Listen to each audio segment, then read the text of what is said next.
at more than 25 high schools in Los Angeles County. Last but not least, Norma is an entrepreneurship ambassador with Immigrants Rising. We also have with us, let me move something on my screen, Ileana Perez, PhD. She is the Director of Research and Entrepreneurship at Immigrants Rising, where she oversees the research and evaluation agenda of the organization, as well as the entrepreneurship programming. Immigrant Rising's entrepreneurship programming, launched by Ileana in a previous role, encourages all immigrants, regardless of status, to create their own opportunities, earn a living, and thrive through entrepreneurship. Ileana is also a lecturer in the Labor Studies Department at UCLA. Ileana immigrated to the US from Mexico alongside her mother, father, and younger brother to the US at the age of 8. She grew up in the California Central Valley and navigated the educational system as an undocumented student for 18 years until she became a DACA recipient in 2013. She holds a BA in math from Fresno State, an MA in economics from Claremont Graduate University, and a PhD in education policy evaluation and reform, also from Claremont Graduate University. And then we have an activist with us named Pedro Trujillo. Pedro has been involved in the Coalition for Humane Immigrant Rights, CHIRLA, for over 10 years. He first got involved with CHIRLA in 2007 through the California Dream Network, CHIRLA's college immigrant youth organizing branch, when he was an undocumented student at CSU Northridge. He now works at CHIRLA as the student organizer. And that is our panel. And now I'm going to find my, find my PowerPoint. So just be patient with me. And let me get it to start from the beginning, and I hope everyone can see it. Let's see. Wait, that's a good one, but not the first one. Okay, here we go. So I'm here to talk a little bit about our mental health. 2020 has been a tough year. As the pandemic went across the globe, we may feel a little bit locked up at home. ¿De qué sirve ser hermosa si tengo que estar encerrada? Right? What good is it to be beautiful if I'm locked at home? And then here's now some of you students, I know we have some high school and college students on there, right? I'll translate it for you. The professor's saying, does anyone have any questions? And then we're wondering how good an education we can get through Zoom. There's the architects that graduated from Zoom. And here's me doing my job. And I'm in my underwear right now. I like this one. Sometimes there's adult coloring. We're coloring to manage our stress and anxiety. Ah! And then we had the George Floyd murder, que fue la gota que derramó el vaso, right? And when everyone finally said, enough is enough, and movements and activism have begun. And then all of a sudden, before I read this quote, then all of a sudden last week, we started to get some good news from the Supreme Court.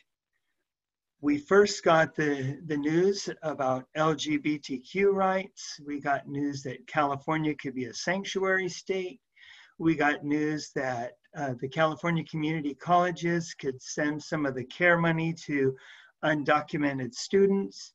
So things are on the upswing, hopefully. And then we got the news about DACA that we're all really pleased to get. And in just a few minutes, our attorneys will explain to us what it does mean and what it doesn't mean, okay? Cesar Chavez said, once social change begins, it cannot be reversed. You cannot uneducate the person who has learned to read. You cannot humiliate the person who feels pride. You cannot oppress the people who are not afraid anymore.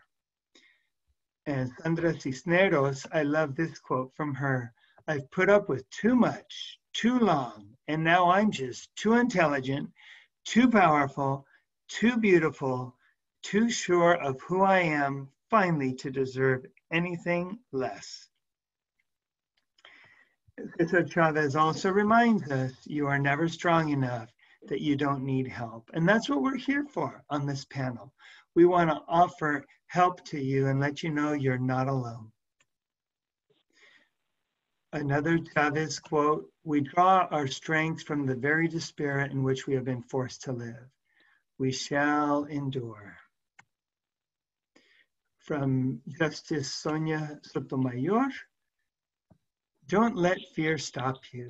Don't give up because you are paralyzed by insecurity or overwhelmed by the odds. Because in giving up, you give up hope. Understand that failure is a process in life, that only in trying can you enrich yourself and have the possibility of moving forward. The greatest obstacle in life is fear and giving up because of it. As a therapist, the three emotions that cause people the most problems are sadness, which when sadness gets, when there's an extreme case of sadness, it can lead to suicidal ideation and it can be fatal. As suicide is the second leading cause of death from those from 10 to 34. So we want to keep hope alive, as Justice Sotomayor tells us. Another emotion that gets us down is anxiety. We're all going to have stress, but we want to try to take deep breaths. And I'm going to do a brief exercise with you in just a couple minutes to help us with that. We want to have faith. Faith, not fear. And faith is believing in things you can't see, but they're true. And we need to believe that we're here to stay. And a way will be found. A little step was taken, but we're not quite there yet. Okay? And then anger. Anger can be a good thing. Anger can give us that adrenaline to go out and to make change. But sometimes anger can overwhelm us and we might make some decisions based on it and not based on a clear head. So we want to channel our anger. So we want to learn to regulate our sadness. We're going to have some. We're going to overcome our fear with faith and not be afraid of failure. And we're going to keep hope alive. Martin Luther King said, the arc of the moral universe is long, but it bends towards justice. And on purpose, I chose the meme that showed the US flag behind it. Don't pray for an easy life, Bruce Lee said. Pray for the strength to endure a difficult one. So what we want to do is we want to think about what we can control and what we can't control. I'll let you read that little chart for yourself. But the things that we can control, we want to focus on that, which is our life. And the things outside of us, like, you know, this was made a while ago. You'll see it says the amount of toilet paper at the store, right, in the top right corner. We're not going to worry about the things we can't control. So for those students right now, besides maybe being activists, and Pedro will talk to us about that, we want you to study. And we want you to believe that it's going to make a difference. And I have a client, I have a client that shared with me the 4 S's. She said she came up with this. And she says every day she wants to make sure she gets some sunshine, that she has some stretching, which to her means exercise. She likes to do yoga, that she studies every day and not just for school, but that she wants to learn, and that she provides some service, that she does a kind act towards someone every day. And now I just wanted to do a brief mindfulness exercise with you.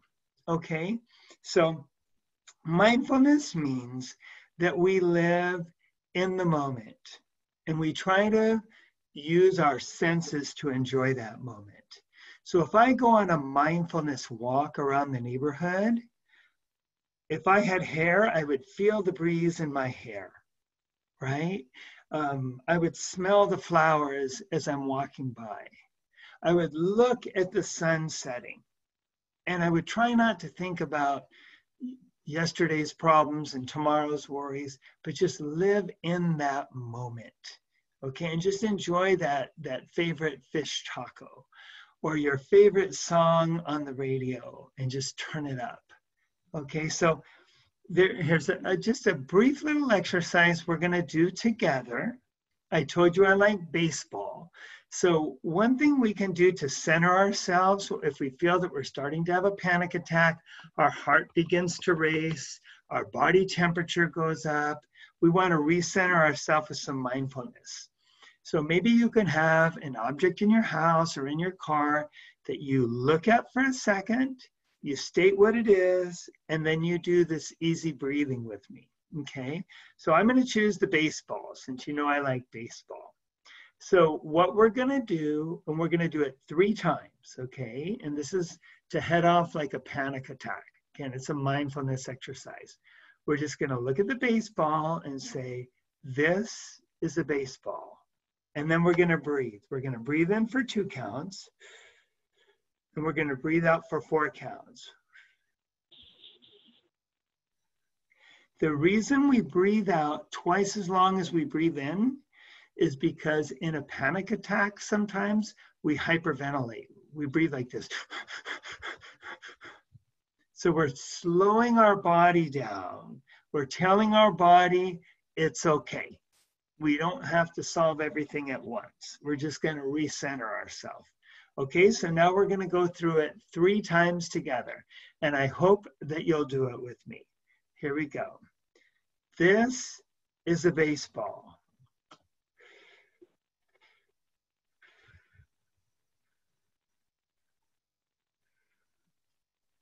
This is a baseball.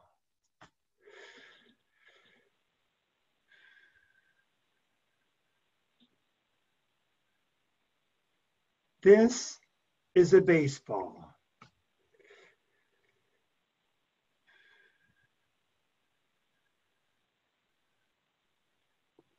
Big deep breath in. Let out all your problems and worries. John Wooden, the great basketball coach from UCLA, and we had a UCLA alum amongst us, said, do not let what you cannot do interfere with what you can do. And now I will turn the time over to Julie and to Daniel, who will talk to us about the legal implications of the recent DACA ruling. Thank you, Glenn. Let me just pull up my PowerPoint here.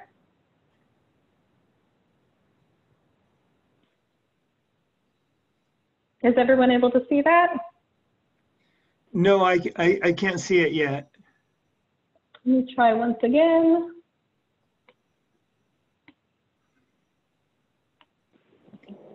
Yes.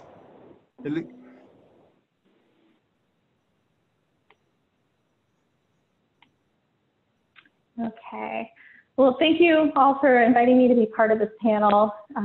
As Glenn mentioned, it has been a whirlwind week with 3 really important Supreme Court decisions coming out. And I'm especially grateful to everyone for showing up on a Saturday night to either get information for yourself or for your community. So we have about the next 20 to 30 minutes to go over the decision, its implications, and kind of like what your next steps should be. So we're going to try to cram a lot into 30 minutes here. I understand that there's a lot of recent high school graduates who are enrolled in community colleges next year that are on the webinar, so welcome.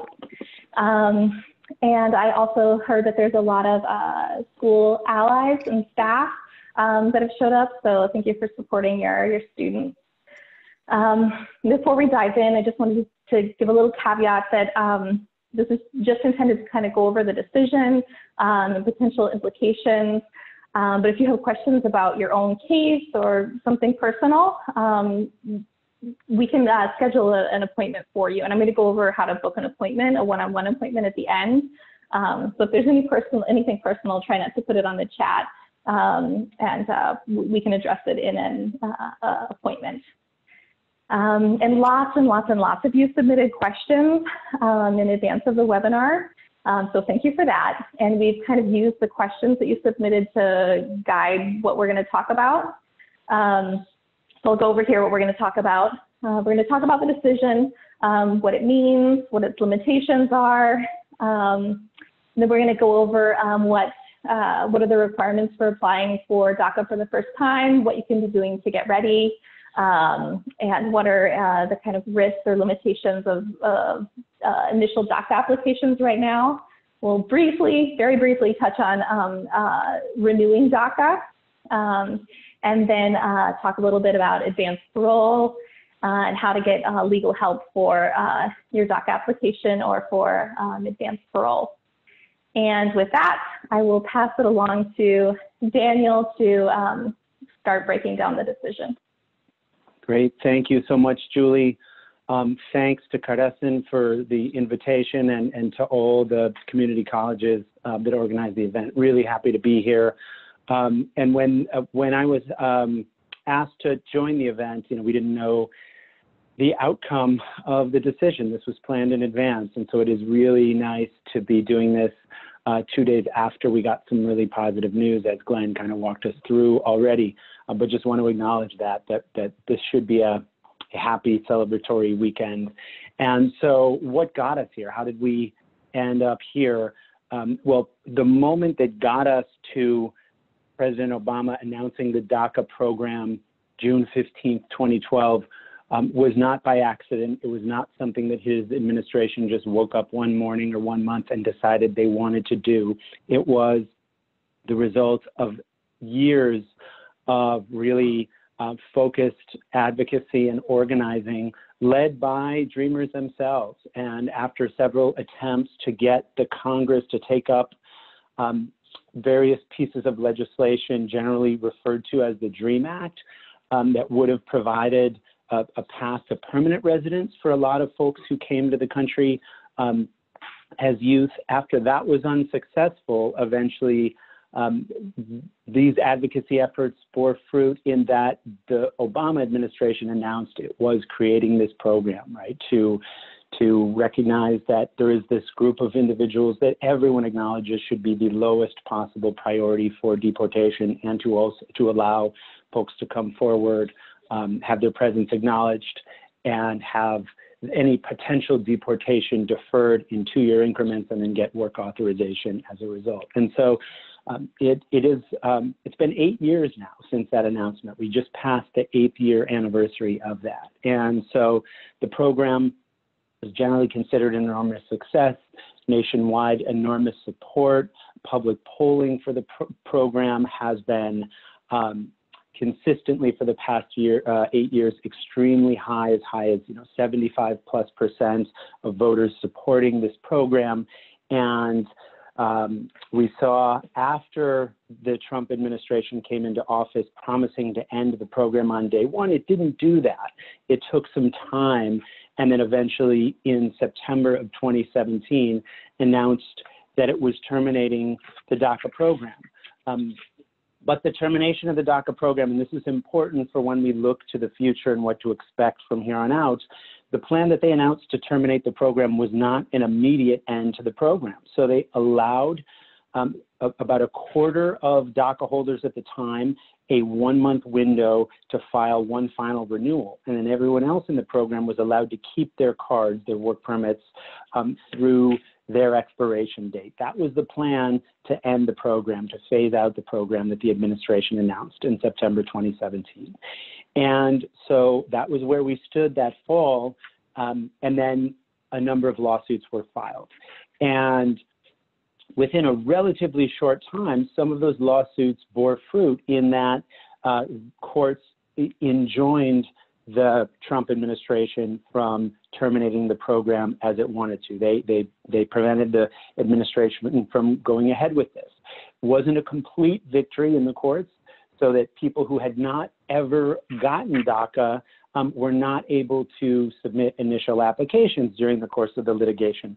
But everyone who'd already had an application pending when the administration announced its termination, or who'd already been approved, were able to continue renewing their work permits. And that's essentially where we stood until this week, until we got the Supreme Court decision. Now, there were some other impacts in that Julie will talk about advanced parole travel permission, this really important benefit that DACA beneficiaries had from 2012 until September 2017. They could request permission to travel under certain circumstances, and that was taken away during the course of this litigation. So now, on Thursday, we saw, after most legal analysts sort of had predicted that the administration would prevail at the Supreme Court, this really positive decision where the court said that the administration's attempt to terminate DACA was defective.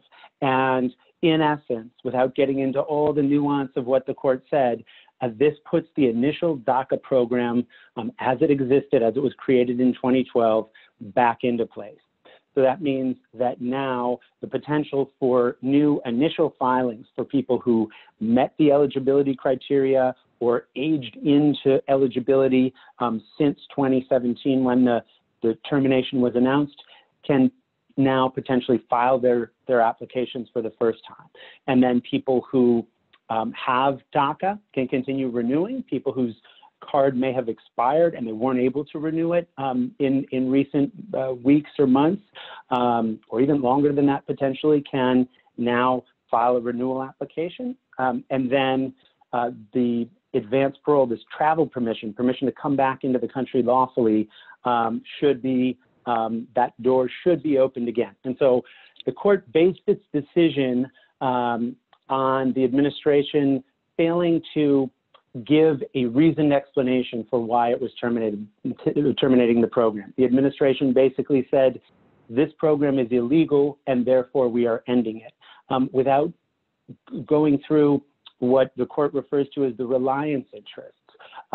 Everything that was at stake for DACA holders themselves, their family members, their U.S. citizen children, their employers, all of that was not taken into account by the administration. And so the court essentially said that this decision was arbitrary and capricious. They didn't give a thorough, reasoned explanation. However, this does not lock in the DACA program permanently. So this is the, I guess the downside, if you were, to the decision is that the court essentially does give a roadmap for how the administration could potentially try to terminate the DACA program. And so that's where we're at right now. It's a huge victory, really important victory, but it doesn't lock in the program permanently. And so to talk about that for just a minute before handing it back to Julie, who will address advanced parole and renewals and new initial filings now, we've seen the administration and the president send out tweets indicating that they're looking to terminate the program right away. Just a few things on that. That was said this week. What actually plays out in practice, we don't know. So they may take their time before attempting to put out another memo and formally terminate the program. They may take a considerable period of time, possibly several months. But also consider where we're at right now. The initial attempt to end the program was made in September 2017. We're now in June 2020, almost 3 years from that moment. So even if the administration were to make another attempt, we know it's going to be challenged in the courts. There is no guarantee that the courts would issue another injunction that keeps the program alive during litigation. But if that were to happen, then we could be looking at multiple years of the DACA program remaining in effect before we have another decision like we had this week about an administration's second attempt to end the program. But I do want to emphasize that despite what's been said this week, we may not see another attempt in the coming weeks or months. It may not happen quite as fast. So with that, I'm sure there'll be a lot of questions about this later on. So I'm going to hand it back to Julie to get into the nuts and bolts of renewals and new filings right now. Thank you, Danielle. So a lot of you wrote questions about how to apply for DACA for the first time. So I'm going to go over what the basic eligibility requirements are and kind of what you should be doing now to prepare to apply. And actually, I forgot to mention at the beginning, in the lower left-hand corner of your screen, the little scan code there, that's to book an appointment if you're a community college or a CSU student. And then I'll give the actual link at the end of the presentation. But these are kind of things that you can be doing now to prepare yourself to submit an application.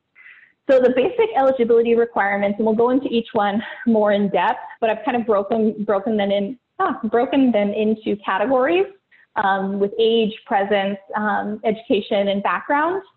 The two age-related requirements are that applicants need to have come to the U.S. before reaching their 16th birthday. So if you came when you were 16 and 1 month old, then you wouldn't qualify to submit your DACA application now. You had to have come to the U.S. before your 16th birthday and be able to demonstrate that you were here before your 16th birthday. Also, another age requirement is that the applicant must have been under 31 years of age as of the date that the program was announced, June 15th, 2012. The presence requirements, applicants need to show that they were in the U.S. On June 15th, 2012 with no lawful status, and that they have continuously resided in the U.S. Since June 15th, 2007. And that can get a little nuanced, so if you have questions about that, that'd be the type of thing that you'd want to go over with an attorney or an accredited rep. And then educational is broken down into 4 different categories. Either is currently in school, graduated from high school, obtained a GED, or is honorably discharged, a veteran of the U.S. Armed Forces or the U.S. Coast Guard. And then for the background, if anybody's had, we'll go over this a little bit more in depth, but if anybody's had any sort of negative encounters with law enforcement, that's the type of thing that also you'd want to talk privately with a legal service provider about. But the requirement for DACA is that the person has not been convicted of a felony, a significant misdemeanor, which has a specific definition for DACA, or 3 or more misdemeanors, and does not otherwise pose a threat to national security or public safety. And I just wanted to note here that applicants must be at least 15 years old to apply, but there is an exception for people who are younger than 15 if they've been previously in removal or deportation proceedings, or if they were granted voluntary departure. So small exception there. And I didn't put this in the PowerPoint, I forgot to. The filing fee for the application is $495. So we'll go through and break down each requirement. And I think that this is important for those that are thinking about applying now, because we're expecting a surge in appointments. In fact, we've already seen a lot of our appointments getting booked, but there's lots of things that you can be doing to gather your documentation if it's going to take you a week or 2 weeks to get your first appointment. So this is something affirmative that you can be doing to start getting ready to apply. So one thing that applicants need to prove is age and identity. And that can be either through a birth certificate, but if you're using a birth certificate, you'll also need a photo ID, a passport, any national identity card, school ID, military ID, state ID or driver's license, something with your photo on it. For the educational requirements, I just mentioned the 4 different ways to prove that. But you can start requesting your documents from different schools that you've attended now, because those can take a while to go through. So if you have like a high school diploma, you'll definitely want to make sure to save that or have a copy of it saved somewhere. If you're currently in school, you can talk to your school about getting your transcript or proof of enrollment now. GED certificate, a lot of people have lost certificates, request duplicate copies of, all of that takes a long time. It can take a few weeks depending on the district. Oh, sorry, I went ahead of time. So for presence, there's two different requirements that USCIS will be looking at when they're looking through your application. They're going to want to see proof that you've continuously resided in the U.S. since June 15th, 2007, and also that you were physically present in the U.S. on June 15th, 2012. So we're in 2020 now, which means that it's a lot of documentation that some people are going to have to gather to show that they've been in the U.S. since 2007. We're looking at 13 years. So some examples of documents that you can start to gather are school records, proof of entry into the U.S., medical records, religious documents, marriage, divorce certificates, children's birth certificates, employment records, rental agreements, bills, taxes, bank statements, certificates. Maybe put in there, get creative. You're the person who knows your life best. So think back over the last 13 years, what have you been doing and what kind of records have you been generating? And then start to request those now. And I also wanted to mention here, sorry, I'm looking at my notes here at the same time. I saw that a lot of people who were joining the call today were school allies or administrators and wanted to know how to best support their students. Helping your students access school records in a fairly quick fashion is one way that you can show a lot of support to students. So a lot of people are going to have to be requesting elementary records, middle school records, high school records, and while some school districts previously set up kind of a streamlined system for DACA applicants to get all those school cumulative records in one, not all school districts did that. So if you can advocate for your district to make getting those records easy and quick for DACA applicants, that's an important way that you can support them. Okay, so what if I have a criminal record? I went over the legal requirement that the person, the applicant, cannot have been convicted of a felony, a significant misdemeanor, which has a very specific legal definition, or 3 or more misdemeanors in order to qualify for DACA. And it's important to note that on the application, any arrests for any crime, even if you weren't convicted, still need to be documented, except traffic violations, unless they were drug or alcohol related. So getting the documents to show that you were either not convicted or that the charge doesn't make you, wouldn't present a bar to you applying for DACA. Those are things that you can start to be collecting now. If you already have court dispositions for cases that resulted in a charge, you're going to want to get them. Any expungements that happened, you're going to want to get certified copies of that.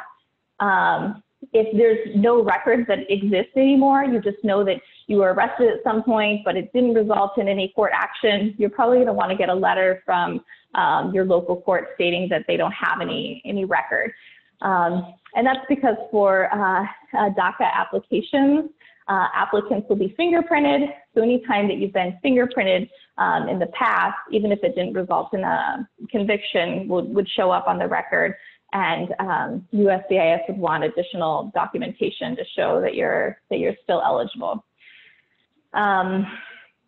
Also, if you are not sure what happens with any records in the past, you can always do your fingerprints either through the Department of Justice or the FBI to get a kind of idea of what might be on your record. And if you do have a criminal record, make sure to get legal advice before submitting any application. And at least a handful of people put in the chat about specific convictions that they have and whether that makes them ineligible or not. And for those types of specific questions, just book an appointment.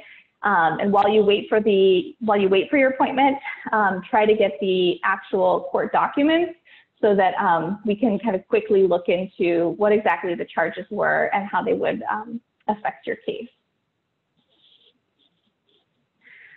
So as I mentioned earlier, make an appointment with a service provider. Make an appointment as soon as possible because we anticipate that service providers throughout the state are going to be receiving a higher request volume for first-time appointments than normal. So go ahead and make your appointment as soon as possible. Start getting your records together, request your transcripts, cumulative school records, and any presence documents that we talked about earlier. Get an identity document if you don't have one, and get any court documents that you might need. So that by the time you do have an appointment, you'll at least have hopefully the majority of the documentation ready that you'll need to submit your application. Okay, so the risks involved with applying for DACA for the first time. I guess the risk that everyone has identified is that the Trump administration may attempt to rescind DACA again. And if they do, they may do it in a way that complies this time with the APA. And if they do, you may have submitted your application and either it wouldn't get adjudicated, they might keep your money, you would be giving your personal information to USCIS, although there are some protections afforded in DACA applications. But we don't know the, I guess, secure future of the program. So there is some risk in applying for DACA for the first time. The other risk right now is that although the Supreme Court has issued this decision, the agency that would be processing your application, USCIS, hasn't issued any guidance on how to submit new applications. So things like the address or policies involved, they haven't produced any of that yet. So it may be that you submit your application and wouldn't follow whatever guidance they publish on submitting new applications. That said, we do hope that the guidance will come out very quickly. But to date, we don't have the new guidance from the agency. So there are risks involved, and I recommend that you talk to somebody about the risks and kind of evaluate what your own personal risk level is in submitting an application. And then renewals for DACA, they kind of are the same as they have been for the past 2 years. For DACA recipients that currently have DACA, they can still renew. If somebody previously had DACA, but more than a year has passed since their DACA expired, they can file a DACA application again, but it's processed as an initial request, and the applicant needs to show that they've been here for the requisite amount of time and that they comply with all the other requirements. We've also been getting a lot of questions on when to apply for renewal. So leading up to the Supreme Court decision, many people were submitting their applications for renewals outside of the 150-day window to renew. We had people submit applications as far as a year plus in advance. To date, applications submitted early, they have been processed. Processing is oftentimes delayed, but they have been processed. But there's always the risk that if it's outside of that timeline, that USCIS may start to either deny the renewal until it's within the filing window or reject the filing until it's in the filing window. We haven't seen that happen yet, but it's in the realm of what's possible. Okay, advanced parole. So we did get a lot of questions on advanced parole. So with the Supreme Court decision, DACA, as it was first implemented in 2012, is supposed to be back, which means that advanced parole should also be back as an option for DACA holders. And advanced parole is a process by which DACA recipients can apply to leave the U.S. and then return to the U.S. and be paroled into the country, which can have a lot of potential benefits, not only personal benefits for the traveler, but also potential legal benefits in the future. With DACA advanced parole, applicants need to show that they have a reason to travel abroad that's either connected to a humanitarian reason. For example, somebody might have like a sick family member abroad, or somebody who they haven't seen for a long time. Educational reasons, maybe participating in a study abroad program, or for employment or professional opportunities, like attending a conference abroad. So you have to somehow figure out a way to tether your reason for traveling to one of those three categories. Risks involved in advanced parole. Advanced parole is discretionary, so even if you're able to tether it to one of those three categories, USCIS might deny your application and keep your money. The other risk, which is a fairly new risk, is with the COVID-19 pandemic, there are all these limitations and risks involved with travel. We saw in March that a lot of TPS holders were abroad traveling on advanced parole when airports shut down, and it was difficult to get back to the US just logistically because of the pandemic. So that's something to consider. Given the state of DACA and a possible attempt at a termination again, it might be that a second termination attempt happens while your application is pending or while you're abroad, and maybe USCIS won't process your application. So there's a risk because we don't know the future of the program. Also, you can't travel until your application is actually approved and you have a travel document in hand issued by USCIS. And I'm not sure what processing times are going to be like for these applications now. In the past, it's been anywhere from 2 months to 8 months. So I don't know how quickly they're going to be able to even process the applications now. And then the other risk, which is the same risk as submitting a new initial DACA application, is that although the Supreme Court has issued this decision, the agency, USCIS or Department of Homeland Security, they have not posted guidance on how they'll comply with the Supreme Court decision and process these applications. So I know that a lot of people are deciding to submit their applications now so that they start getting processed, especially in the event that there is an attempt at another termination. A lot of people just want to get their applications in, but there is a risk involved in that. And then the other risk is reentry is discretionary. Reentry into the US is always discretionary, so you'd want to get good legal advice now before submitting an application. And then also I recommend to get advice again before actually traveling abroad once your application gets approved. And CARECEN will be processing advanced parole applications. I'll show the booking at the end, but documents that you'll likely need: your work permit, passport, proof of the need to travel. So if you have a sick relative, something to document your need to see them, educational, proof of acceptance into an educational program, same with professional. And then a money order for $575. It is not a cheap application. And 2 passport-sized photos. Okay, next step. I've mentioned it a few times. Take advantage of your campus's free legal services. Make an appointment today.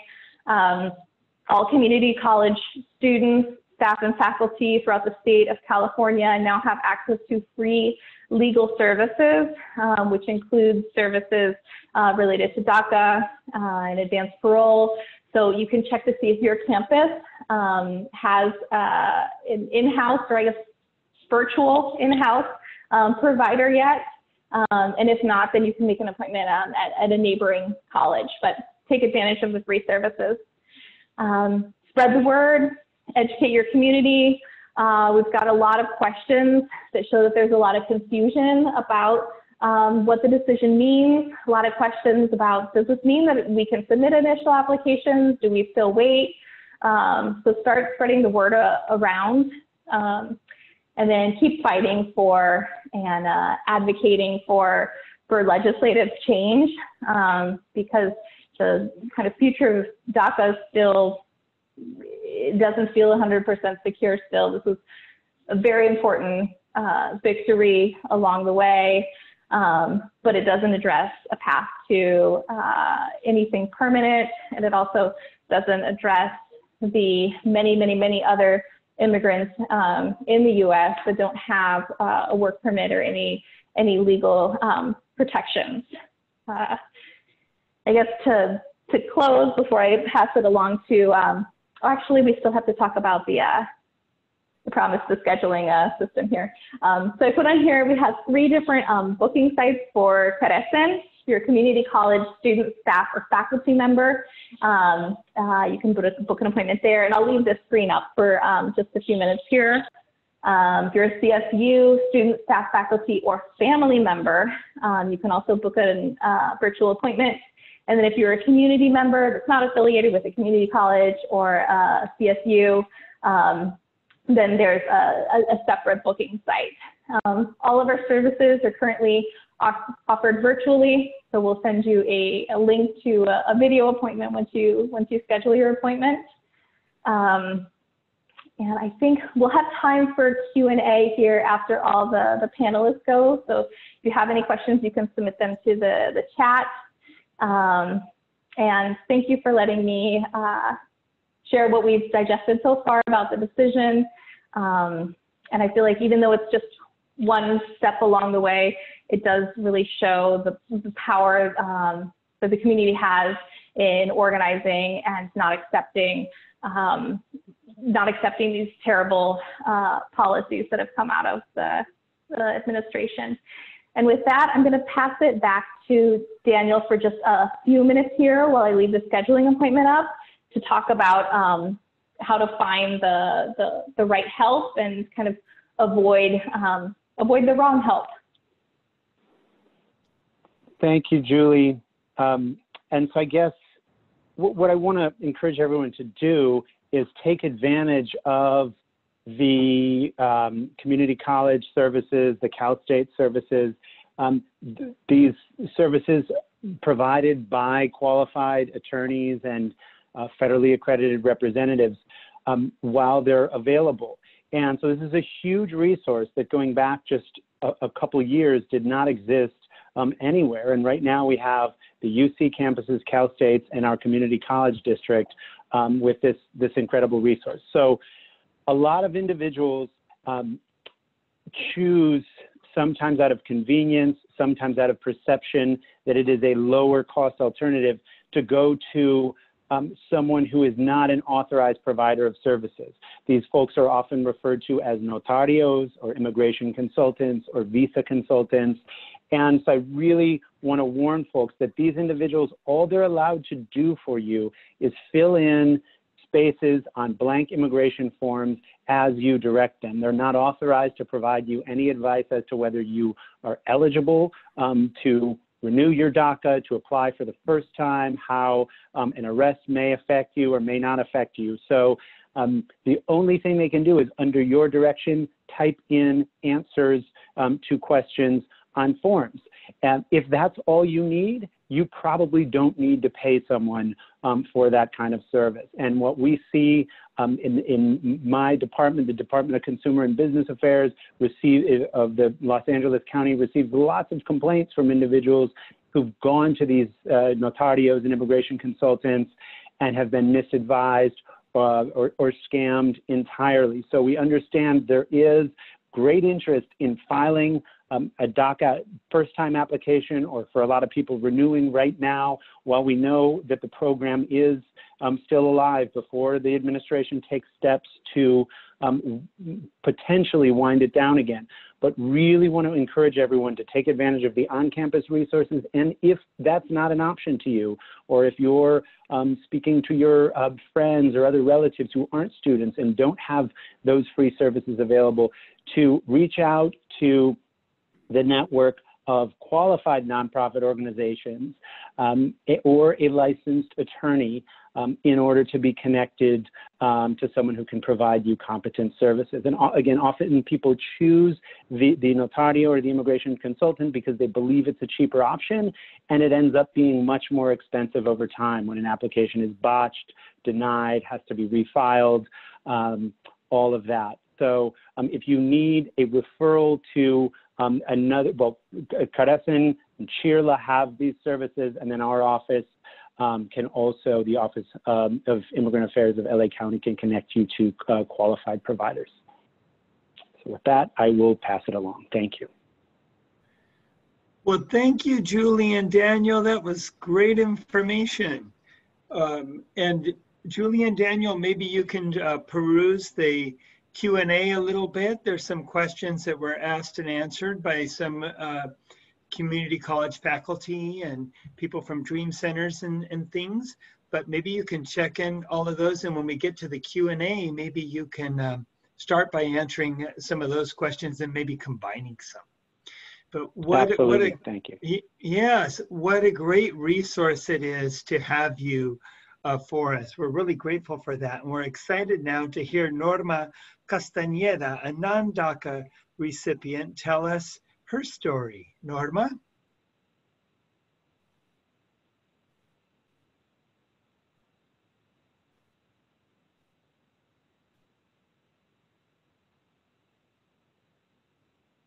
Are you there, Norma? Yes, are you able to hear me now? Yes, I can hear you.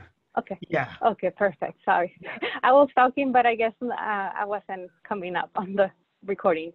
Well, we're glad you're here. Yes. Hi, good afternoon. My name is Norma Castañeda. I'm a non-DACA recipient. I actually immigrated to the United States when I was 15 years and a half, and I did not qualify for DACA because of the age requirement of being under 30 years of age. To qualify. I actually had just turned 32 when DACA got implemented on June, or announced on June 15, 2012.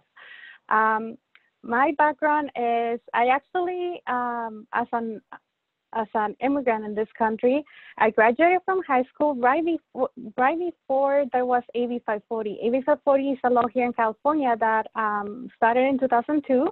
But I actually graduated from high school back in 1998. So at that time, there were no resources, no information, no guidance for any of us undocumented students to go to college or to pursue any kind of career. So I actually went to a vocational school, and I took classes at an adult school. I took computer classes and accounting classes, and I got certificates in those areas. Eventually, I learned that I could go to college, but it was going to cost me more money. I was going to be paying out-of-state tuition. So I actually enrolled in college back in '99, and I was paying out-of-state tuition. And for the first couple of years, that's how I managed to go to school and do my first associate's degree as an executive assistant. I always had in my mind that I needed to get some skills and some expertise that will help me in my future to do some kind of work. Obviously, my goal in life was to get a bachelor's degree in business, because I started entrepreneurship since the age of 7 with my family in Mexico. They were street vendors, and they sold fruits and vegetables, and I started helping the family. So I already had some other skills at that time. I graduated with my executive assistant, and then I transferred myself to Casper, LA. And through my college years, I found other undocumented students there that were in the similar situation, and we worked together during the summer of 2006, and we co-founded a student group called Surge. And That was one of the, I would say, one of the greatest experiences of my life of meeting other like-minded individuals like me in the same situation and the same struggle. We were working multiple jobs. We were fundraising. We were advocating for different, to pass a comprehensive immigration reform. We worked together advocating for Federal Dream Act back in 2010. And we were going out to our communities. That's when my passion and to give back to my community started. And that's when I started going to local high schools and promoted for undocumented students to have that dream to aim for a college degree or to get skills that will help them to like better their lives. Whereas after that, I actually, and I think I'm not sharing my presentation, but I will, are you able to see my screen? Yes. Perfect. And I will continue. So those were the years when I was in college, and those are some of the keywords to me that identify myself. Like we as undocumented individuals, we're always dreamers. We're always thinking about the next big thing. We're always hoping for our families. We need to be persistent and fearless and resourceful in so many different ways, and we need to continue being resilient. The picture on the top is some of our informal meetings that we had at restaurants. The picture on the bottom, it's us working together at the Dreamer Resource Center, advocating for the passage of the Federal Dream Act. In 2006, I started an eBay business selling women's clothing and accessories. I was a business major, so I already had learned some of the skills, and I was working some jobs that gave me that knowledge. When DACA got implemented, I was volunteering with the different organizations. At that time, it was the LA Dream Team and the Orange County Dream Team, and that's how we started like volunteering to help other of our fellow friends to qualify for DACA. And I was actually fortunate to be part of an outreach effort to help non-traditional dreamers obtain their work permit. Some of those non-traditional dreamers itself, it's my sister. My sister didn't went to college and she needed a work permit, and I was helping individuals that needed that guidance and that information to actually apply for the work permit. Through the years in 2008 and on, I started volunteering and helping community organizations, registering people to vote, volunteering and helping out in different campaigns. Eventually, I started working in consulting jobs that helped me to build some of that political power and educating our community, providing information and education on civic engagement, making sure that people were able to go out and vote. So one of the mentalities here, I know that one of the panelists is going to be talking about activism and this, but one of the things that we sometimes as undocumented individuals think that we don't have a voice because we're not able to vote, but that's like something that it's not true, because we have relatives or friends and we have a circle of influence that we can, persuade and inform and educate. And so sometimes it's better, like not better, but like you don't have one vote, but you're able to persuade 10 votes on your inner circle, aside from the volunteering that you can do. This other picture is me volunteering. I become involved with ALPHA, an organization for professionals in finance and accounting, in 2010. We had just worked a campaign to get Jerry Brown elected to governor of California, and I got involved with ALPHA. I found out about them and how they were helping Latino leaders across the United States with different student and professional chapters. And I went to learn and to grow as an individual and and get that mentality of a business owner. In 2017, I went to school and I studied all my classes to become a real estate agent. As you can see here, like that's my inauguration on the Realtors Association. And ever since, I've been helping our families, I specialize on helping immigrant families to acquire the American dream of actually achieving home ownership. I think that's one of the dreams that we have, not only ourselves as dreamers, but our families or parents or relatives that have come to the United States with that dream. And one of the things that sometimes we think that because if you don't qualify for DACA, that you're like, I got a lot of those questions from students in high schools before there was DACA, before there was REMAC, before there was driver license or any of those resources that now we're fortunate to have. I got a lot of questions like, why would I do this? Why would I do that if I cannot work? And there's so many options and so many opportunities for students and for individuals in this country. Here I have a list of things that we can do as even though that we don't have a work permit. We can study and get college degrees and technical careers, like, for example, my careers as a notary public or a real estate agent, or you can get a license as a cosmetologist, or go into construction and specialize as being a plumber, an electrician, working in different industries. So you can study or go for college degrees, associates, bachelor's, master's, PhD. So you have those avenues to get the skills and abilities to grow as an individual and to uplift your community and your family. You have the opportunity of volunteering. Like I show you my own personal example. You can volunteer and lead your community. Here on the picture on the bottom, that's an organization that I'm part of. It's called Fuerza Migrante. It's a national organization of immigrants from Mexico. And so we're working right now to build power within our immigrant communities to help women. And I personally am part of the committee that helps empowerment of women. And so right now we're working on educating our community on the census, on registering to vote and going out to vote. And there's so many options out there to where you can lead and volunteer. Also, it's good to network and build your list of resources that you can actually, go back to in the future that can help you for your own personal development. You can be an advocate for your community. I have another option here as to initiate projects, both paid and unpaid, and that talks back to my experience of I'm a co-founder for Surge. That's an organization that's been on campus now for 14 years. That's an unpaid project that I initiated that has helped all those students that continue to go through the process, that we're a family because we decided to be a family and that we're there to support each other. And you can initiate projects like me, going into entrepreneurship, starting your own business, becoming somebody that is going to uplift your family, that is going to provide for your family, but also that is eventually going to be able to provide jobs for others. And these, obviously, this is, if you qualify for DACA, make sure that you apply. If you are due for your renewal, make sure that you renew. This is very important. There's going to be a lot of resources. There's just a lot of us in the community that are here to help you and to guide you in the process. So that's my own personal experience of what you can do. So the options are limitless. You can do all kinds of things. You can obtain licenses here in California. You can go to school. You can get financial aid to go to school.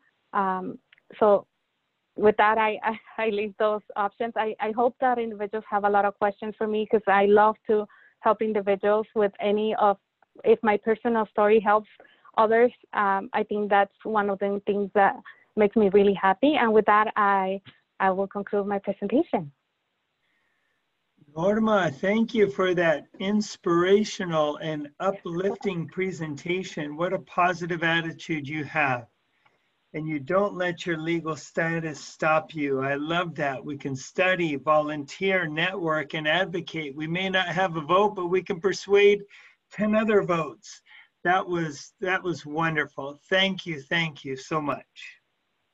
Now we would like to move on to our entrepreneurship presentation by Dr. Ileana Perez.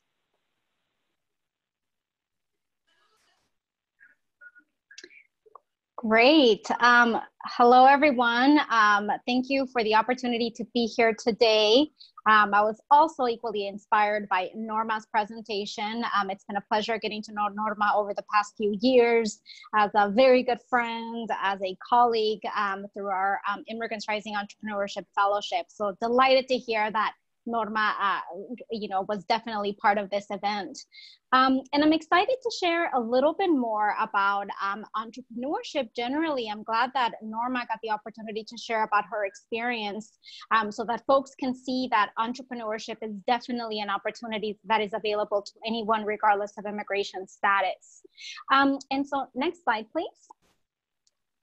And so I am with Immigrants Rising, and I'll talk a little bit more about our organization. But today I'm going to share a little bit more about what it means to be able to make money, to be able to generate income, regardless of immigration status. Next slide, please. And I'll start by introducing Immigrants Rising. We are an organization based out of the Bay Area, but we do quite a bit of work in California and also nationwide. But we're an organization that has been around for about 15 years now. The organization started out by providing scholarships to undocumented students in the Bay Area. But over the past few years, it has expanded to really providing a wide array of programs and services for undocumented individuals across the state of California, as well as the nation. So as you can see here, we empower undocumented young people to achieve educational and career goals through personal, institutional, and policy transformation. Next slide, please. So a little bit about myself. Again, my name is Ileana Perez, and I serve as the Director of Research and Entrepreneurship with Immigrants Rising. I initially joined Immigrants Rising about a decade ago when I had just graduated from college as an undocumented young graduate back in 2000.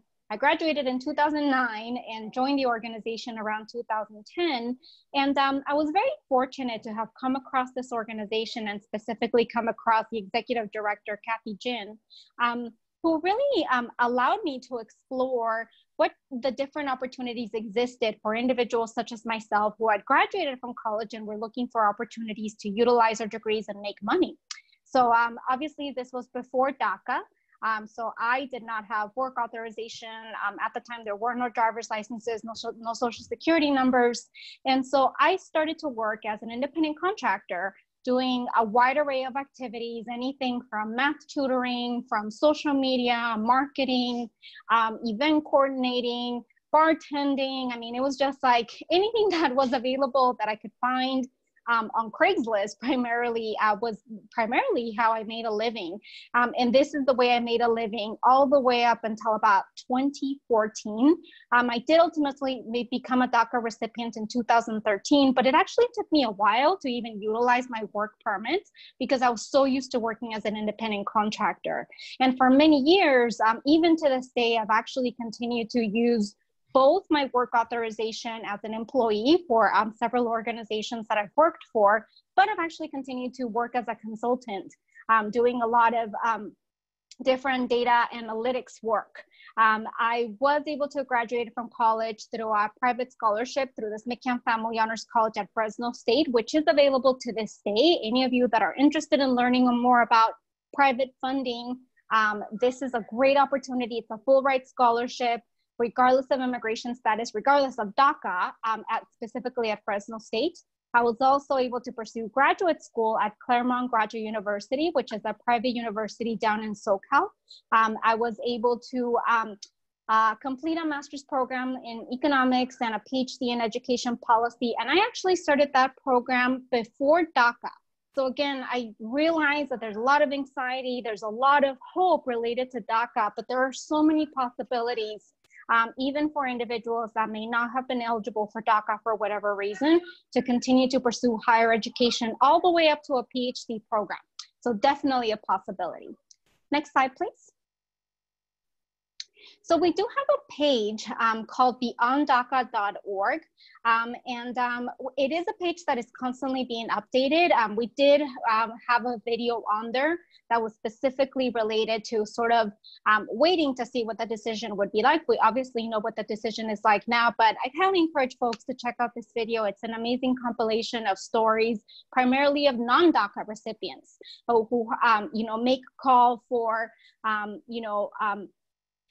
the Trump administration to continue to push for DACA and to also encourage people to think beyond DACA. While DACA is an amazing program that has benefited many of us, it is by no means the solution to so many other issues that immigrants struggle with. And we know that only a small portion of the population actually can benefit from DACA. And so part of this DACA page also includes a lot of amazing resources, including our ILRC, which is an immigration legal intake service, which is a completely free online service where individuals can review their immigration status. So we have actually found that about 1 in 3 individuals actually have a long-term immigration remedy, but oftentimes it's difficult to approach a lawyer, it's expensive. So we have this completely free service where individuals can input their information, and we have a group of immigration attorneys as well as individuals who are training to become attorneys that review the case and provide you with an initial review of your immigration case. We also have a lot of information around mental health services. We realize that, again, it's a roller coaster of emotions.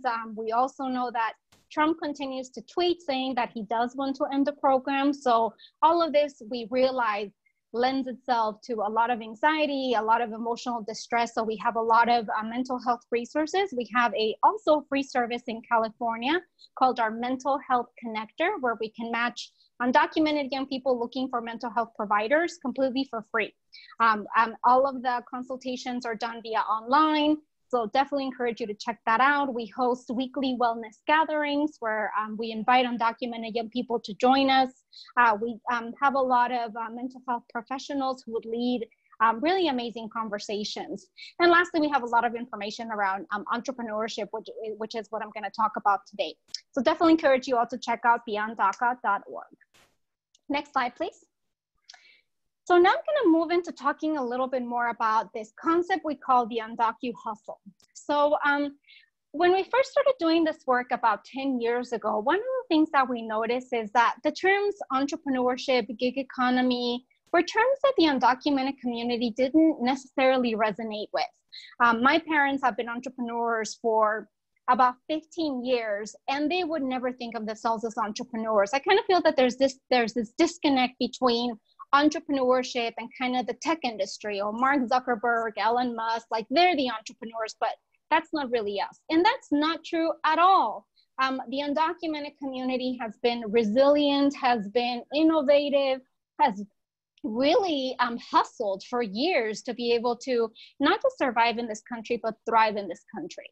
So that's why we kind of reframe this into what we call the undocu hustle, which is the day-to-day activities that undocumented individuals engage in to be able to make a living, to be able to provide for their families, to be able to create their own opportunities despite having really limited opportunities in this country. So this is the photo of Maria Mendez, an entrepreneur out in Chicago, who was one of the first individuals to get a street vendor license. She was able to help many other individuals get their street vending license, started a shared kitchen, has a restaurant.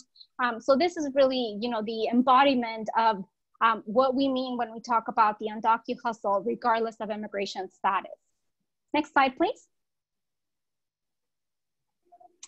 So here's a few statistics related to undocumented entrepreneurs. And it's very important to understand that we get a lot of statistics, a lot of media attention around immigrant entrepreneurs. We know that immigrant entrepreneurs are more likely to start businesses compared to US born individuals, but oftentimes that, doesn't quite trickle into really speaking about the power of undocumented entrepreneurs. So I share here a few stats so folks can see that undocumented individuals are pursuing these options. This is not sort of up in the air, like, a theoretical exercise. People are actually starting businesses, hiring individuals. So as of 2018, there were approximately over 800,000 undocumented entrepreneurs in the US, which constitutes approximately 8% of the working age undocumented population in the United States, generating approximately $15 billion in business income. So again, we are contributing to the economy, we are paying taxes, we're hiring employees. So this is, again, something that, your family members, your neighbors may be engaging with. And I actually have a hunch that the numbers may be much higher. These are based on census data, which does not do a good job of capturing the day-to-day activities that undocumented individuals engage in that may not be captured in large-scale data sets. Next slide, please. So now, many of you may be wondering, well, is this legal? Like, can I do this even though I didn't qualify for DACA? And the answer is yes. Entrepreneurship is an opportunity that is available to anyone, regardless of immigration status. And the reason it's an opportunity is because it's embedded in federal law.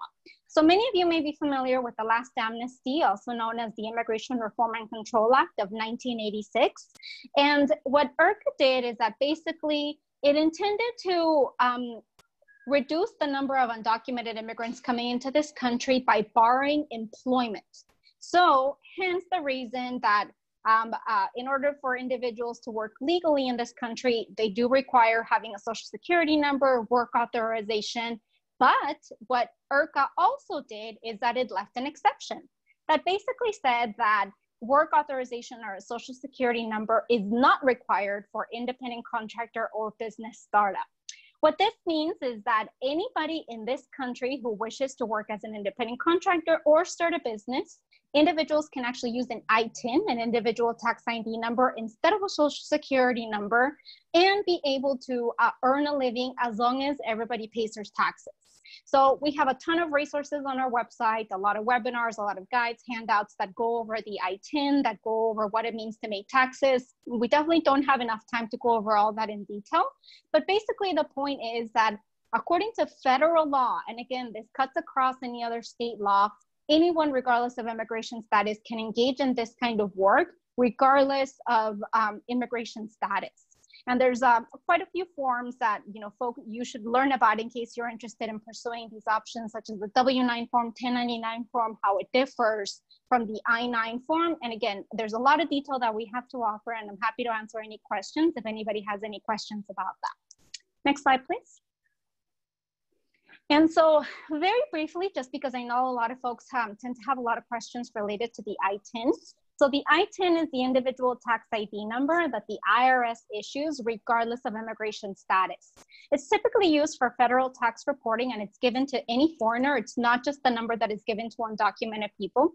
And there are so many benefits to the ITIN, including the ability to open a bank account, to establish credit, to get credit cards, to be able to, again, report income as an independent contractor or sole proprietor, and apply for businesses and get something called an employer identification number. And so just very briefly, DACA recipients who were able to get a social security number as myself should never go back to using an ITIN. At any one point, you should only have one or the other. But I really, really state that individuals who do not have a social security number to definitely talk to a trusted accountant, to a trusted service community organization that is well versed with what it takes to get an ITIN, because it really opens up a lot of possibilities. I keep hearing folks, not knowing that you can actually build credit, that you can actually open a bank account. All of this is possible with an ITIN. Next slide, please. And so we do have, again, many, many resources. We have an entire library. We also give money away to undocumented social entrepreneurs. So I definitely encourage you to check out our website. We have a landing page called Making Money. That's where you're going to find all of the resources, all of the guides in detail are going to walk you through the ITIN, all the different types of business structures, what it takes to start as an independent contractor. So I definitely encourage you to check out all of our information that we have available on our website. Next slide, please. And lastly, I'm super excited to announce that through a partnership with forward.us, we actually have an entire hub, an entrepreneurship e-learning hub that is available via a computer or via mobile, with videos, with guides, with worksheets, that is all completely free and accessible to anyone who is interested in starting work as an independent contractor or a business owner. So all of this is available on docuhustle.org. Again, completely free, and we'll walk you through all the different steps that it takes for anyone to get started with these options. And with that, I end my presentation. Thank you. Well, thank you so much, Ileana, for talking to us and being a good example of the Undocu Hustle, and talking about how we can be independent contractors, bartenders, event coordinators, street vendors, almost 1 million undocumented entrepreneurs in the United States, $15 billion. That sounds like taxation without representation little form of systemic racism, and that's why we hope that everybody here can eventually get on a path to citizenship. Thank you so much for your example and for inspiring our participants. We'd like to move on now to a presentation from an activist, Pedro Trujillo. Go ahead, Pedro. Hey, everybody. So great to be here, and so great to be here on a couple of days after having a huge victory for the community, right? Like I know it's estimated 800,000 DACA recipients who benefit from this announcement, but so many more, right? Because our families are also impacted by our experience, right, in this country. And so this win is not just our win, but it's our community's win as well. My mom called me at 7:05, it was like 5-10 minutes after the announcement that the Supreme Court had already made a decision. And this is only minutes after my team from Chirla, the organizing team from Chirla, had messaged me. So my mom was only a couple of minutes behind to already give me the update. And really, so I'd just like to start with my story, a really brief story. But before that, I know many of you have been sitting down for quite some time now. So if you'd like to do like a stretch break right now, this is your stretch check. All right, check your body, move your neck around, see if you've been stiff too long here, holding your breath, make sure to take a deep breath, loosen those shoulders, loosen your jaw. We've been talking about really intense things and things that you probably relate to and also have some type of feeling, right? It triggers some type of feeling within you. So definitely don't forget to breathe, drink water. Again, my name is Pedro Trujillo. I came to this country when I was 6 years old. My sister was 3 years old, and we're from Chiapas, Mexico, the southernmost state in the Mexican Republic. We settled in Los Angeles. We had an aunt and uncle here. My sister had an aunt and uncle here in the States, and they were our kind of like our hosts, right? They allowed us to sleep in their living room for like the first or second months that we were in the country initially. And I remember that I would have to, we would set up our bed with blankets in the living room floor, and every morning, right, have to pick up and clean up before we get the day started. And like many of you, I found out I was undocumented when I was in high school. And I actually happened to be able to go to a magnet program here within LAUSD.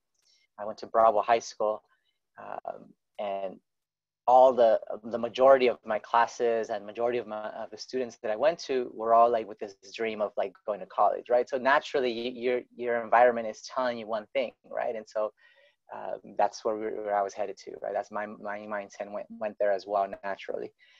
And like many of you, heartbroken when finding out what the reality of being undocumented is. And I really struggled with it. I almost gave up on school because when I was graduating from high school, I graduated high school in 2007. We didn't have DACA, right? There was no, we still didn't have the California Dream Act yet, right? That California Dream Act didn't pass until years later. And so there wasn't financial aid from the state either. And so I was just completely broken. And it was really my parents and then one of my counselors who helped me get through this phase of shock, of feeling betrayed, right? That kind of feeling of not really knowing what was coming for me. And I ended up going to Cal State Northridge, and it was the best decision of my life. Like the first week that I was at Cal State Northridge, I learned about the documented student group there, Dreams to be Heard. They were holding a rally for the Federal Dream Act. And so you outside of the Oviatt Library of Cal State Northridge, these young folks had a big sign that was written. You could tell they wrote it the night before because it was with a spray can, and it was like, call the president, but it was kind of crooked, right? And it had the phone number to the White House because they were pushing for the Federal Dream Act then. I was just learning about what was going on and about my own identity, so I approached them. But just to let you all know that this was in 2007, where my first meeting with other undocumented students was a very almost secretive meeting. At Dreams to be Heard at Cal State Northridge was very careful, very cautious. You wouldn't say that you're undocumented out loud at the time, right? You would be very careful. My first meeting, it was almost like if I was going into a top secret meeting when I came in, because it was it was difficult to find the room where the club was meeting, and then I had to sign a confidentiality waiver. It's funny now, but at the time it was just like it was just so odd and a bit scary, right? But just to show you how far we've come along, and that's the reason I'm sharing that, is that we went from being undocumented and very afraid to undocumented and unafraid that you hear now, or undocumented and a little bit afraid. You know, that's fair as well. I'm not going to deny any of people's feelings, but along the route, it's some things that went down is that, you know, I just saw that there was a light in the tunnel, and that light was shining because of activism, right, and because of organizing. And so I joined the California Dream Network, which is something that I wanted to share with you all, that whichever college that you all are at, or community college, Cal State, UC, or private university, there's most likely an undocumented student group there, right? You may have not heard about them yet, but if you ask the right folks, you might come across someone. And that was the case, right, with Dreams to be Heard. And that's the case with Surge. You heard about Cal State LA as well. And there's so many more across the state. And if you don't know, well, we can help you start one. We can help you organize one. One thing that I wanted to say about DACA in the moment that we're in right now is that for me, like I didn't have DACA until after I graduated college. It took me 5 years to graduate from Cal State Northridge. For me, I didn't benefit from the California Dream Act, from getting financial aid, right? But getting involved, fighting for the rights of immigrants, fighting for the rights of others, getting, you know, woke, if you want to think about it that way, thinking about what's my place, how can I have solidarity, how can I be in the struggle of others, right? Like that Black Lives Matter, I have no trouble saying that, right? I have no trouble saying I'm a feminist, right? How is it that you develop your mind to make the world a better place? That's really the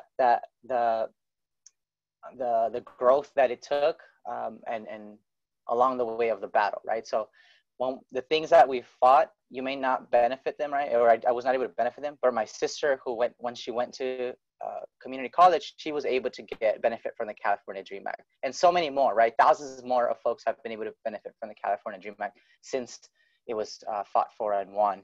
And that's really what it takes, right? It takes a lot of sacrifice. It takes a lot of struggle. It takes caring for the greater good to be able to have something better. DACA is good, right? But I also recognize that it's not enough. DACA is a band-aid. DACA, one of the analysis for a lot of the activists that were up and coming around around the time that I was getting involved, one of the analyses that we've had in the conversations is that DACA cut off the fuel, right, that the immigrant rights movement was developing, because when we were fully undocumented, it was almost like this idea of like you have nothing to lose but your chains was real, right? Like I've never had so much clarity in my life than when I was undocumented, making decisions, intense decisions about going into direct actions, about fighting for our rights, right? And so, but DACA, you know, although it's really good, right, improved the lives of so many, it did also cut off some of the energy that was flowing towards building movements. And so we need you all. We still need you all to get involved. Yes, get that job. Yes, get that scholarship with that social security number that you'll have with DACA. But the fight is still for our families. The fight's still going on for the elders, right? So many undocumented folks that are senior citizens now, right? And they still don't even have access to healthcare, right? Basic things. And this government, especially if it's going to be a government like the one that we have now, does everything it can to make the life of immigrants horrible, right? That they want us to leave on our own accounts. And so that's why we need your fight. And that's why I'm here encouraging you all. If you like more information on getting involved, if you'd like to see a study of of DACA recipients here in Southern California. I encourage you to go to daca.chirla.org, daca.chirla.org, and get involved there. You can register. You can see what's going on with DACA recipients. There's a study of 473 DACA recipients in the organization, and you get to see the benefits of DACA, right? How many people it has helped and changed their lives. So we have a lot at stake. 2020 is a big year. It's an election year, so hopefully y'all can join the fight. Thank you all. Thank you so much, Pedro, for that excellent presentation, telling us your story, coming from Chiapas to LA, going to Bravo Medical Magnet, and then learning about your immigration status and some potential limitations. And we saw that it didn't stop you. I think for those community college and Cal State students now to think about you having to having to sign a confidentiality waiver, we can see how far we've come, right? I know at Rio Hondo College, our Students Without Borders clubs proudly wears their shirts around campus, and our president has come to some of our meetings. So there's been lots of progress, but like you remind us, Pedro, there's too many people left behind. There, you know, our seniors and others and parents, and we definitely want to stay active until we can get full immigration reform and not just the Band-Aid, as you mentioned. Thank you so much. And we thank all of our DACA post-decision panelists for their wonderful presentations. Now, we've had some questions in the Q&A. Some people have been putting them in the chat, and we'd just like to remind you, if you could put them in the Q&A, that would be great. But I'd like to turn the time over to our attorneys. I don't know if they were able to peruse any of those questions and see if they wanted to add anything to clarify any of the questions that it seems like people have had so far. Julie and Daniel?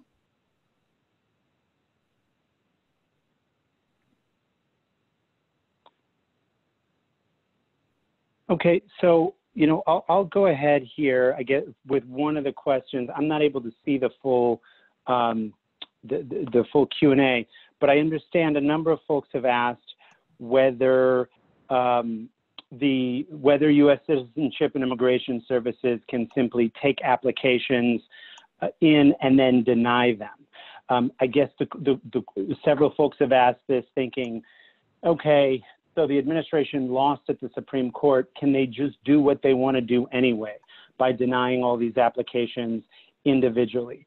And I would say that that is highly unlikely for a couple reasons. First of all, that would be in violation of a court order, and so we're not likely to see that. The other issue is that we want to keep in mind the administration tried to end this program before.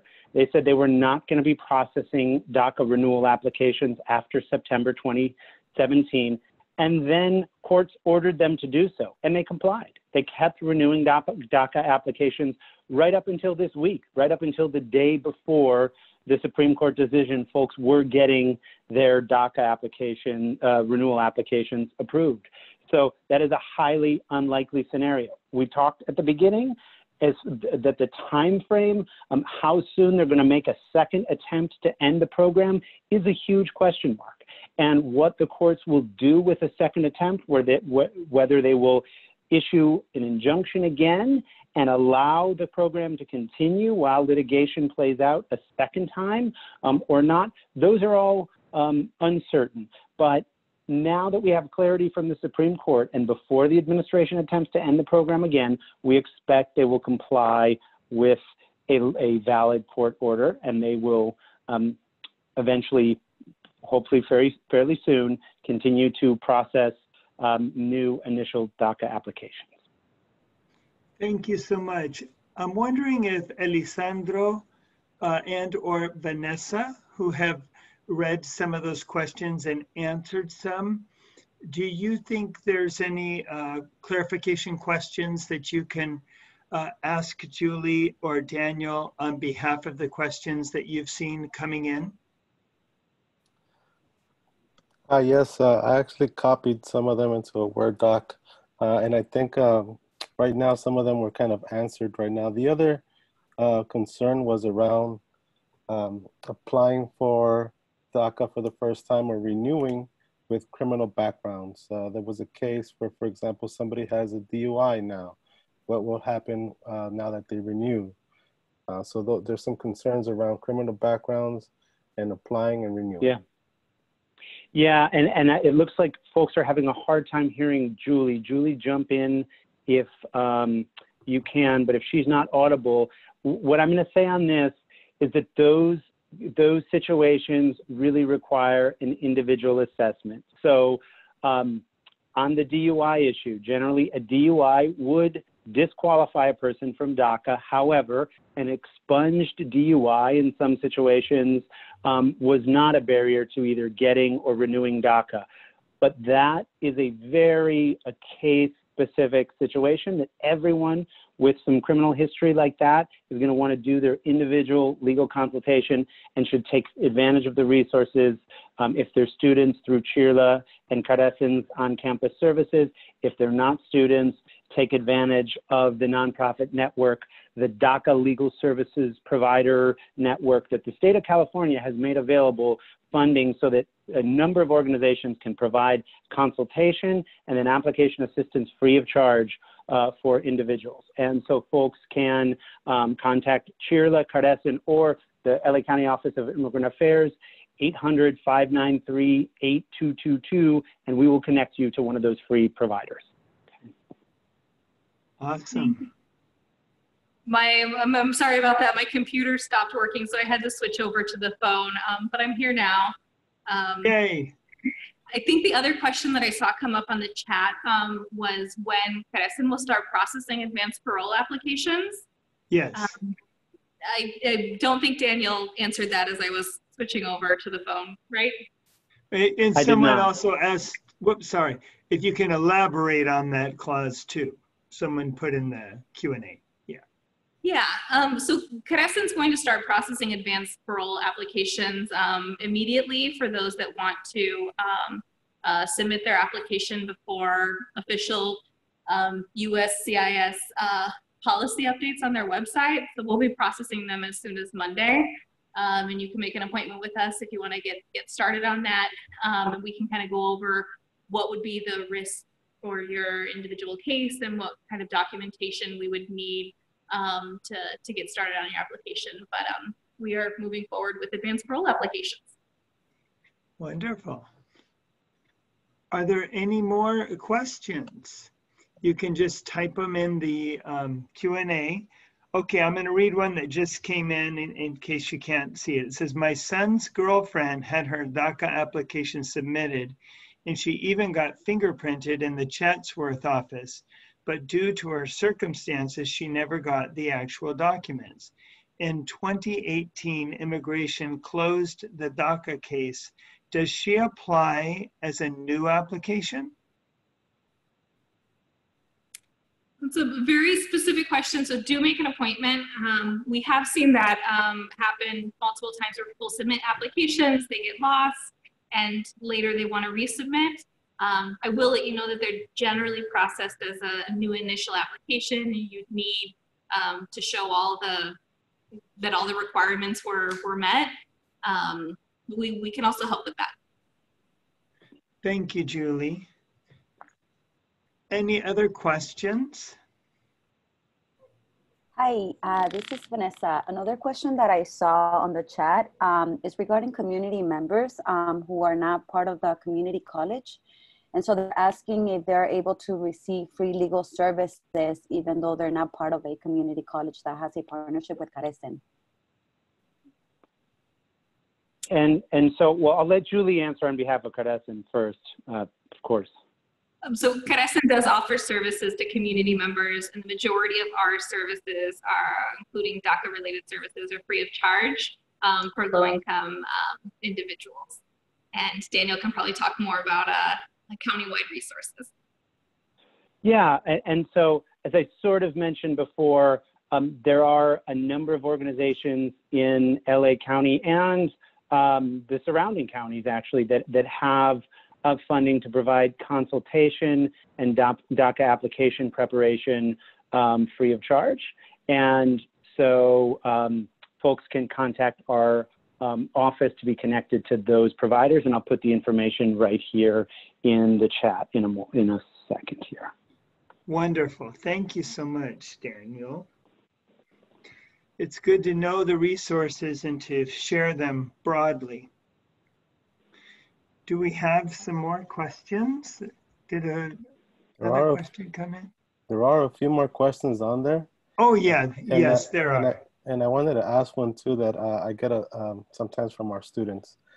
If you had previously applied to DACA and you received DACA, but at some point along the way you did not renew, what is the process to try to get protection again with DACA? So generally, if somebody, if more than a year has passed since someone's DACA expired, then they can still submit a new application, but it's processed as an initial application instead of a renewal, which is the same cost. So it is possible, but it requires slightly more documentation.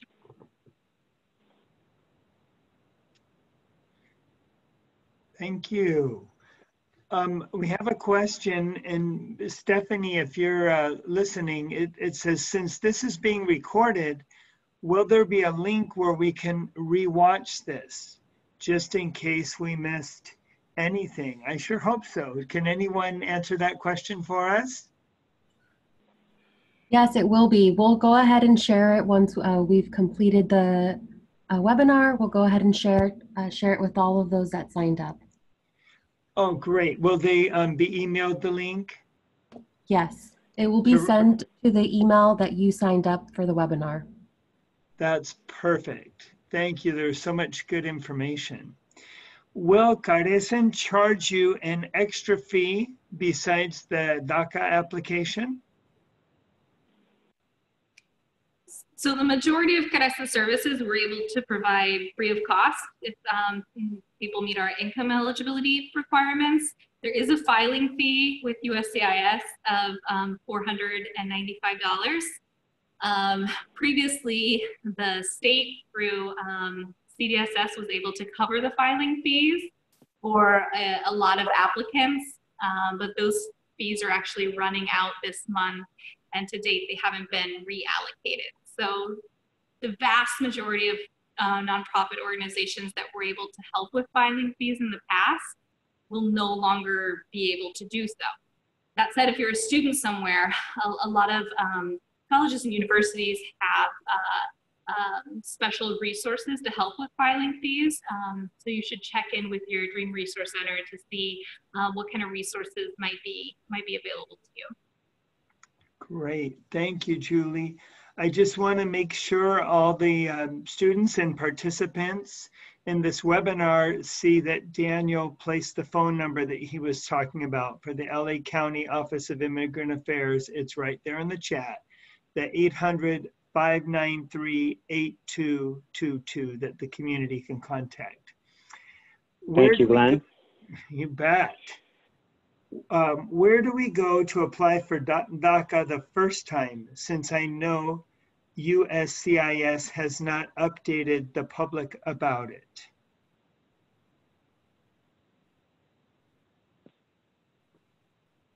I'm not sure if the question is where do you apply or where do you go to get help to apply? I think I think they want to know where you go to apply, Julie. Okay, so you can book an appointment at Carecen. I'm assuming that we'll be sending out the booking links with the email that'll happen after the webinar. You can contact the county at the number that Daniel provided to see what resources are available in the county for legal help. If you live outside of LA County, you can also look up to see what are nonprofit organizations in your area that can help you. California Department of Social Services has a list of nonprofit organizations that have been contracted to provide DACA services for free to the community. So you can always also look up the list of contractors in your area. Great, thank you. Do we make a booking for advanced parole application on the Caresen booking site as well? Yes. Great. Even if DACA is not still officially staying, knowing that they can try removing it, is it safe to apply for the first time regarding knowing the risk?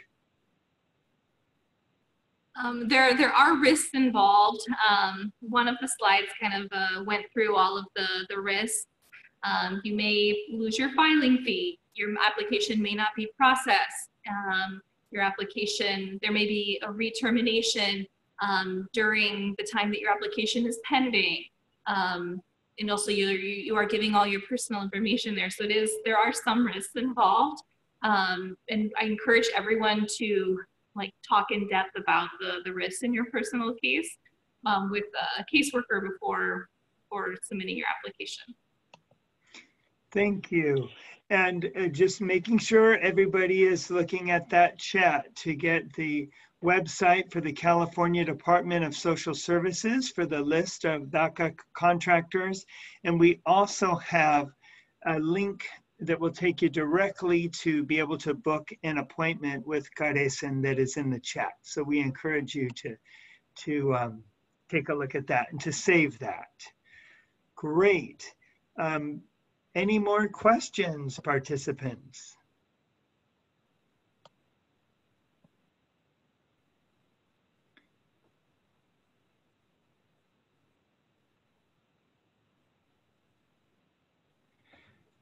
Do any of the panelists have any closing remarks they'd like to add?